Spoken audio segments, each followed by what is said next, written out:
খলিলুল্লাহ ইব্রাহিম আলাইহিস সালাম, আল্লাহ আদেশ করতেছেন, হে হাবিব, ওয়ানাদাহু আইয়া ইব্রাহিম, ইব্রাহিম আলাইহিস সালামকে আল্লাহ বলতেছেন, ইব্রাহিম আলাইহিস সালাম স্বপ্নে দেখতেছেন, কি দেখতেছেন? ইন্নী আরা ফিল মানাম আন্নী আযবাহুকা ফানদুর মা তারা। স্বপ্নে দেখেছে প্রিয় বস্তু কুরবানি করতে হবে। ছেলেকে জানালেন, লম্বা ঘটনা সংক্ষেপে বলছি, ছেলেকে জানালেন, বেটা চলো। ছেলেকে নিয়ে লম্বা রাস্তা পাড়ি দিয়ে এক পাহাড়ের ওপরে গিয়েছেন। বিভিন্ন মতামতে এসেছে ১৫০০ মাইল রাস্তা, লম্বা রাস্তা। এক বাপ তার ৬ বছরের ছেলেকে নিয়ে যাচ্ছে। ৭৬ বছর বয়সে একটা ছেলে হয়েছে, তাকে আল্লাহ তাআলা জবাই করার আদেশ করতেছে। ৯২ বছর ইব্রাহিম খলিলুল্লাহর বয়স। ৯০ বছর বয়সে তো মুরগি জবাই করতেও হাত কাঁপে, আর প্রাণপ্রিয় সন্তানকে জবাই করবে। পাহাড়ের ওপরে গিয়ে বলতেস, কেন যাইতেস? বকরি জবাই করার জন্য?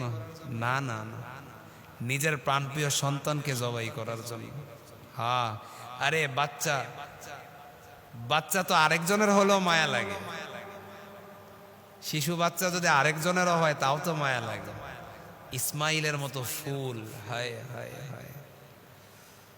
তো বেটা ছেলেকে বলতেছে, বেটা তোমাকে এখানে কেন নিয়ে এসেছে জানো? তোমার জবাই করার হুকুম এসেছে। আল্লাহ বলেছেন তোমাকে জবাই করতে হবে। ছেলে জব শোনেন সামনে, ছেলে কি জব দিতেছে? ছেলে বলতে পারতো, আব্বা স্বপ্ন আপনি দেখেছেন, আমি কেন জবাই হব? আব্বা স্বপ্ন আপনি দেখছেন, আমাকে কেন জবাই করবেন? ছেলে বলতেছে, ইয়া আবাতি, হায় হায়, এই আয়াতের ওপর আমার জিন্দেগি কুরবান হোক। ইয়া আবাতি ফাল, ইফাল আর তাকে মিলিয়ে দেওয়া হয়েছে। তর্জমা কি হবে? তর্জমা যেটাই হোক, ভাব অর্থ হবে, আব্বা জলদি করেন, দেরি কেন করতেছেন? সুবহানাল্লাহ। ছেলে বলতেছে, আব্বা জলদি করেন, দেরি কেন করতেছেন? সাতাজিদুনি ইনশাআল্লাহু মিনাস সাবিরিন, অবশ্যই আমাকে ধৈর্যশীলদের অন্তর্ভুক্ত পাবেন। হ্যাঁ, ছেলের খেয়াল পিছনে চলে গেছে, আব্বা আমার জামাটা খুলে নেন, হয়তো আমার রক্তাক্ত জামা দেখে আমার মা সহ্য করতে পারবেন। আব্বা আমার হাত দুইটা বেঁধে নিয়েন, আমার পা দুইটা বেঁধে নিয়েন।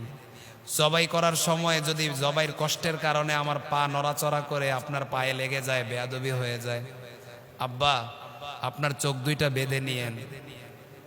যদি আমার চেহারায় চোখ পড়ার কারণে জবাই করতে মায়া লেগে যায় আর আল্লাহর হুকুম যদি পুরা না হয়, আব্বা আমাকে উল্টা করে নিয়েন। যদি জবাই করার সময় আমার মুখ আর আপনার মুখ বরাবর হয়ে যায় আর যদি মায়া লেগে যায়, হা হা, আসমানের ফেরেশতারাও কাঁদতেছে। আল্লাহ তাআলা দেখতেছে তার খলিলের দৃশ্য, খলিল কি করে।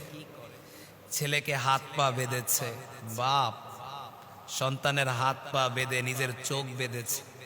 চোখ বাঁধার পরে উল্টা করে ছেলেকে শোয়াইছে, এরপর ছুরি চালায়।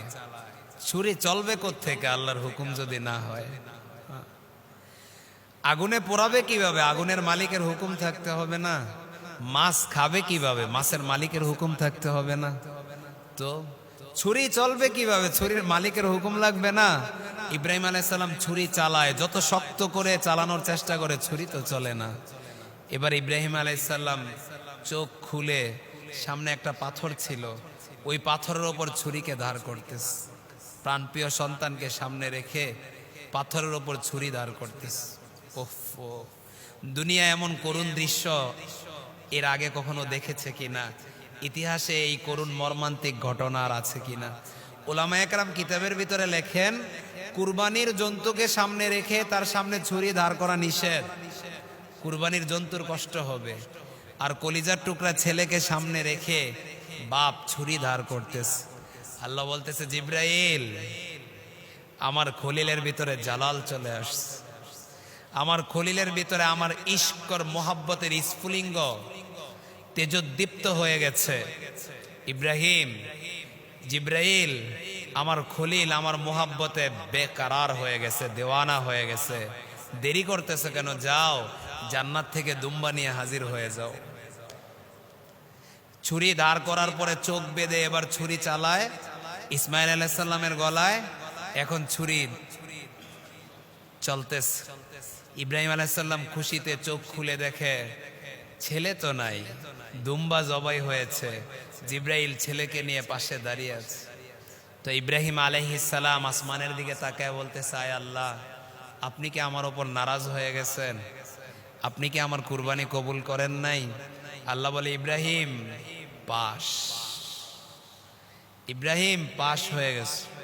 ইব্রাহিম আলাইহিস সালাম বলে, আয় আল্লাহ, আপনি কি মনে করেছেন? আপনি কি ভেবেছিলেন সন্তানের মোহাব্বত আপনার মোহাব্বতের চাইতে বেশি হয়ে যাবে? না না না, আপনার মোহাব্বতে এক ইসমাইল কেন, হাজারো ইসমাইলকে আপনার রাস্তায় কুরবানি করতে একটু দ্বিধাবোধ করব না।